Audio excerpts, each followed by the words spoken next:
Substance conductor की तरह behave करेंगे। चार्जेस ट्रांसफर होती हैं एक बॉडी से दूसरे बॉडी पे। इंसुलेटर एंड कंडक्टर्स जैसी चीजें होती क्या है?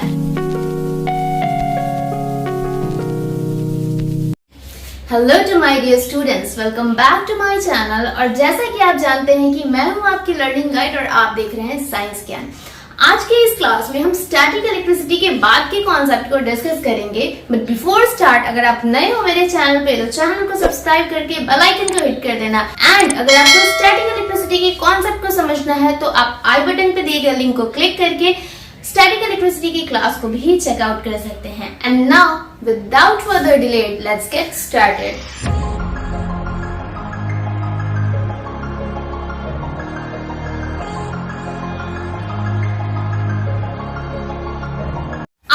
क्लास में हमारा पहला टॉपिक है insulator and conductor. Insulator and conductor के बारे में आपने बचपन से अपने जूनियर क्लासेस में पढ़ा होगा कि इंसुलेटर एंड कंडक्टर्स दो टाइप के अलग अलग सब्सटेंसेस होते हैं according to the flow of electricity. आज हम सबसे पहले उसी के बारे में डील करने वाले हैं कि इंसुलेटर एंड कंडक्टर सब्सटेंसेस होते क्या है एंड इनके बिहेवियर में ऐसे डिफरेंसेस होते क्यों है। तो सबसे पहले अगर हम इंसुलेटर का एक एग्जाम्पल लेते हैं तो सबसे पहले अगर हम इंसुलेटर की बात करें, इंसुलेटर एक ऐसा ऑब्जेक्ट होता है जो अपने अंदर चार्जेस को फ्लो होने नहीं देता है। लास्ट क्लास में हमने पॉजिटिव एंड नेगेटिव चार्ज के कॉन्सेप्ट को समझा था। अब हर एक बॉडी में, जैसा कि हमने लास्ट क्लास में ही ये पढ़ा है कि हर एक बॉडी के पास अपना कुछ ना कुछ चार्ज होता है, क्योंकि हर एक बॉडी या ऑब्जेक्ट बनी होती है एटम से एंड एटम में positive and negative charge present होते हैं। लेकिन ये पॉजिटिव एंड नेगेटिव चार्जेस जो होते हैं वो आपस में एक बैलेंस क्रिएट करते हैं, यानी कि जितने नंबर ऑफ पॉजिटिव चार्जेस होते हैं उतने ही नंबर ऑफ नेगेटिव चार्जेस होते हैं किसी भी बॉडी में।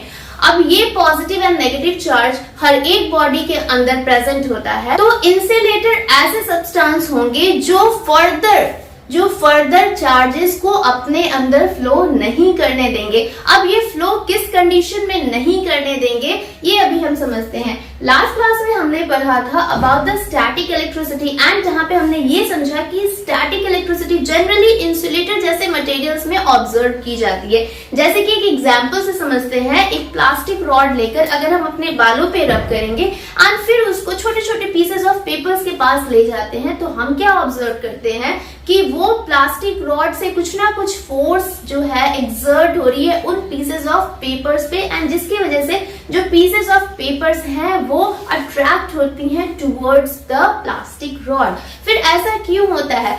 अभी ये होता है इसलिए है, इसको हम अच्छे से समझेंगे कि जब हमने उस प्लास्टिक रॉड को अपने बालों से रब किया, हमारे बालों के पास भी चार्ज है क्योंकि हमारे बाल भी बने हैं एटम से एंड हर एक एटम में कुछ पॉजिटिव एंड कुछ नेगेटिव चार्ज होते हैं। बट हर एक एटम के positive and negative charge equal होते हैं, बराबर होते हैं, जो उनको बैलेंस में रखते हैं। पर जैसे ही हमने यहाँ प्लास्टिक रॉड से रबिंग की तो हमारे बाल के कुछ electric charge due to that friction, due to that rubbing वो ट्रांसफर हो गए कहाँ? वो ट्रांसफर हो गए प्लास्टिक रॉड में। एंड प्लास्टिक रॉड में ट्रांसफर होने के बाद उस प्लास्टिक रॉड को उसने नेगेटिवली चार्ज किया। अब ये चार्ज जो कि स्टैटिक इलेक्ट्रिसिटी जनरेट कर रहा है, जब ये पीस ऑफ पेपर के पास जाएगा तो उनपे इलेक्ट्रोस्टैटिक फोर्स लगाएगा, मतलब स्टैटिक इलेक्ट्रिसिटी से जनरेट होने वाली फोर्स को उस पे लगाएगा, जिसकी वजह से जो पेपर है वो उस प्लास्टिक रॉड की तरफ अट्रैक्ट हो जाते हैं। अब अगर आप इस एक्सपेरिमेंट को थोड़ा सा चेंज कर दें कि आपने जिस प्लास्टिक रॉड के एंड को अपने बालों पे रब किया था उस एंड को आप पेपर के पास ना ले जाकर उसके ऑपोजिट एंड को ले जाएंगे तो आप ऑब्जर्व करेंगे कि वहां कोई भी फोर्स पेपर द्वारा एक्सपीरियंस नहीं किया जा रहा है। ऐसा क्यों हुआ? क्योंकि वो जो प्लास्टिक रॉड था वो था एक इंसुलेटर जिसने फर्दर उस चार्ज को फ्लो होने नहीं दिया। जो स्टैटिक चार्जेस थे वहां पे, जो स्टैटिक इलेक्ट्रिसिटी के चार्ज वहां उस प्लास्टिक रॉड पे डेवलप हुए, वो फर्दर उस पूरे प्लास्टिक के रॉड पे फ्लो नहीं हो सके क्योंकि वो एक इंसुलेटिंग काइंड ऑफ मटेरियल था। एंड इसीलिए जब हम दूसरे एंड को वहां पे ले जाएंगे पेपर के पास तो वहां पे कोई भी फोर्स जनरेट नहीं होगा क्योंकि वो एंड अभी भी चार्ज्ड नहीं है। अब यहाँ पे इसको एक सिंपल डायग्राम से समझते हैं कि मैंने ये कहा कि जब हमने इस प्लास्टिक रॉड, इस तरीके का एक प्लास्टिक रॉड लिया एंड यहाँ पे हमने इसकी रबिंग की, इस वाले एंड पे हमने इसको रब किया, किसी भी सरफेस के अगेंस्ट इसको रब किया, तो रबिंग की वजह से इसने इस वाले एरिया पे कुछ ना कुछ नेगेटिव चार्ज को गेन किया, कुछ इस तरीके से नेगेटिव चार्ज यहाँ प्रेजेंट हो गए।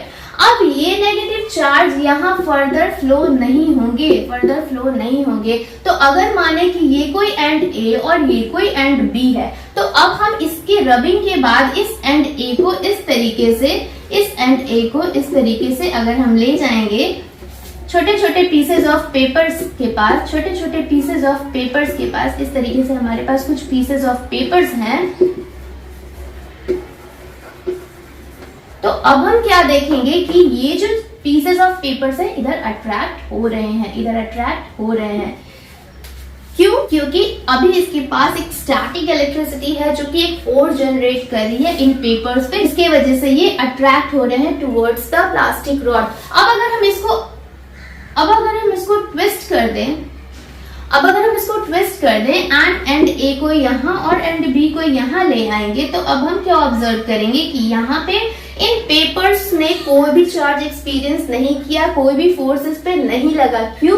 क्योंकि ये एंड बी जो था इस पे कोई भी रबिंग नहीं हुई थी, जिसकी वजह से इसने कोई चार्ज यहाँ डेवलप नहीं किया था जो उस फोर्स को जनरेट करेगा, जिसके थ्रू ये पेपर्स इनके तरफ अट्रैक्ट होंगे। तो ऐसे ही सब्सटेंस, ऐसे ही ऑब्जेक्ट या ऐसी ही कोई बॉडी जो कि फर्दर चार्ज को फ्लो नहीं होने देती है अपने अंदर, ऐसे सब्सटेंस को हम बोलते हैं इंसुलेटर, या ऐसे ऑब्जेक्ट को हम बोलते हैं इंसुलेटर। अब अगर हम कंडक्टर की बात करें तो कंडक्टर ऐसे ऑब्जेक्ट होते हैं, ऐसे सब्सटेंसेस होती हैं जो अपने अंदर इलेक्ट्रिक चार्जेस को फ्लो होने देती हैं, वो अलाउ करती हैं चार्जेस को फ्लो होने के लिए। इसका एक सिंपल एग्जांपल हम लेते हैं हमारे घर के वायर। अब यहाँ पे हम कंडक्टर को समझते हैं हमारे घर के इलेक्ट्रिकल वायर से। यहाँ पे अब हम बात करेंगे कंडक्टर्स की, तो कंडक्टर्स का एग्जांपल हम लेते हैं इलेक्ट्रिकल वायर से। इलेक्ट्रिकल वायर को हम किसी एक एंड को हम कनेक्ट करते हैं इस तरीके से टू द इलेक्ट्रिक सोर्स। जब इस वाले एंड को हमने कनेक्ट किया, अब इसको हमने यहाँ एंड ए माना एंड ये एंड बी हो गया, तो इस तरीके से हमने एंड ए को कनेक्ट किया, इसको क्या दे दिया? Source of electricity. किसी भी इलेक्ट्रिसिटी के सोर्स से हमने इसको कनेक्ट कर दिया। अब यहाँ पे हम क्या देखेंगे कि जो सोर्स ऑफ इलेक्ट्रिसिटी से एक एंड यहाँ पे कनेक्ट हुआ, लेकिन अब ये करंट यहाँ एंड बी पे भी एक्सपीरियंस किया जा सकता है। इसलिए जब हम किसी कंडक्टिंग वायर के एक एंड को किसी इलेक्ट्रिक बोर्ड के सॉकेट में इंट्रोड्यूस करते हैं, तो उसके दूसरे एंड को हम टच नहीं करते हैं तब तक जब तक कि उस वायर को वहां से रिमूव ना किया जा सके, क्योंकि अगर हम ऐसा करेंगे तो अभी इसके अंदर चार्जेस फ्लो हो रहे हैं, जिसकी वजह से हमको इलेक्ट्रिक शॉक लग सकता है। ऐसा क्यों हुआ? क्योंकि ये था एक conductor and conductor electric charge के फ्लो को अपने अंदर अलाउ करता है। अगर यहाँ पे हम इंसुलेटर की बात करें, यहाँ पे भी हम इंसुलेटर के एग्जाम्पल को समझ सकते हैं कि ये जो हमारी कवरिंग है, यानी कि ये कोटिंग है, ये होती है रबर एंड प्लास्टिक। अगर हम इस कोटिंग को टच करते हैं जो कि प्लास्टिक एंड रबर के मिक्सचर से बनी होती है, यहाँ टच करने पे हमको कोई भी इलेक्ट्रिक शॉक नहीं एक्सपीरियंस होता है, तब भी जब ये एंड या फिर ये दूसरा एंड इलेक्ट्रिक सोर्स से कनेक्टेड हो। अब ऐसा क्यों हुआ? क्योंकि ये जो सब्सटेंस था ये था इंसुलेटर, जिसने अपने अंदर इन चार्जेस को फ्लो होने के लिए अलाउ नहीं किया, जबकि इसके अंदर प्रेजेंट वायर्स में चार्जेस अब भी फ्लो हो रहे हैं एंड इस एंड को टच करने पे हमको इलेक्ट्रिक शॉक लग सकता है। तो आई होप कि आपको इंसुलेटर एंड कंडक्टर्स का जो कॉन्सेप्ट है वो समझ आया होगा। जल्दी से इसका एक स्क्रीनशॉट लीजिए, तो हम लोग नेक्स्ट टॉपिक पे मूव करेंगे। अभी हमने बात की इंसुलेटर एंड कंडक्टर के बिहेवियर के बारे में। अब ये सब्सटेंसेस ऐसे अलग अलग बिहेव क्यों करते हैं? एक सब्सटेंस इलेक्ट्रिसिटी को फ्लो करने के लिए अलाउ करता है, जबकि दूसरा सब्सटेंस इलेक्ट्रिसिटी को फ्लो होने नहीं देता है। इसका रीजन क्या है? इसका रीजन है हर एक सब्सटेंस के एटम का स्ट्रक्चर। हर एक सब्सटेंस या हर एक ऑब्जेक्ट एक बहुत छोटे, उसकी जो सबसे छोटी यूनिट होती है जिसको हम कहते हैं एटम, उससे बना है, और हर एक एटम अपने अंदर पॉजिटिव एंड नेगेटिव चार्ज को कंटेन करता है। इसी चार्ज के डिस्ट्रीब्यूशन की वजह से कोई एक सब्सटेंस कंडक्टर की तरह बिहेव करता है या फिर कोई एक सब्सटेंस इंसुलेटर की तरह बिहेव करता है। अभी यहाँ पे आप देख सकते हैं ये जो एक स्ट्रक्चर है जिसको मैंने न्यूक्लियस बोला है। न्यूक्लियस किसी भी एटम का एक सेंट्रल पार्ट होता है एंड ये न्यूक्लियस हर एक एटम में प्रेजेंट होता है और इस एटम के जितने भी पॉजिटिव चार्ज होते हैं ये होते हैं इसी न्यूक्लियस के अंदर, यानी कि जितना भी पॉजिटिव चार्ज है ये न्यूक्लियस के अंदर भरा पड़ा है उस एटम के लिए। और इसी न्यूक्लियस के अराउंड जो एटम है ये अपने नेगेटिव चार्ज को कंटेन करता है, तो इस तरीके से एटम में चार्ज का डिस्ट्रीब्यूशन होता है। अब ये जितना भी पॉजिटिव चार्ज है इसको बैलेंस करने के लिए उतने ही number of negative charge present होते हैं किसी भी एक एटम में, ताकि इनमें बैलेंस बना रहे। क्योंकि आप देख सकते हैं कि यहाँ पे जो नेगेटिव चार्ज है इनका डिस्ट्रीब्यूशन थोड़ा अलग तरीके से है, ये अलग अलग शेल्फ में प्रेजेंट होते हैं। तो यहाँ पे जितने भी नेगेटिव चार्ज हैं इस न्यूक्लियस के जितने क्लोज होंगे वहां से नेगेटिव चार्ज को मूव करने की जो टेंडेंसी होगी उतनी ही कम हो जाएगी। ये जितना ही न्यूक्लियस से दूर होंगे उतना ही ज्यादा ये फ्रीली मूव करने के लिए कैपेबल होंगे। तो अब यहाँ पे कोई एक सब्सटेंस जिसमें प्रेजेंट ये नेगेटिव चार्ज इस तरीके से डिस्ट्रीब्यूटेड है कि ये फ्रीली मूव नहीं कर सकते हैं किसी एक मटेरियल के अंदर, इसी वजह से ये बिहेव करेंगे एज एन इंसुलेटर। क्योंकि इंसुलेटर क्या करेगा, इंसुलेटर किसी भी चार्ज को फ्लो करने के लिए अलाउ नहीं करेगा। तो ऐसे सब्सटेंस जिनके charges inside the material comparatively free नहीं होते हैं मूव करने के लिए, उनको हम बोलते हैं इंसुलेटर। वहीं पे कोई एक सब्सटेंस ऐसा है जिनके एटम में प्रेजेंट जो नेगेटिव चार्ज है उनका अरेंजमेंट कुछ इस तरीके से है कि कुछ नेगेटिव चार्जेस इजीली मूव कर सकते हैं इनसाइड द मटेरियल, तो ऐसे सब्सटेंस कंडक्टर की तरह बिहेव करेंगे। तो ये जो कंडक्टर एंड इंसुलेटर का कॉन्सेप्ट है ये होता है depending upon the arrangement or the distribution of negative charges inside the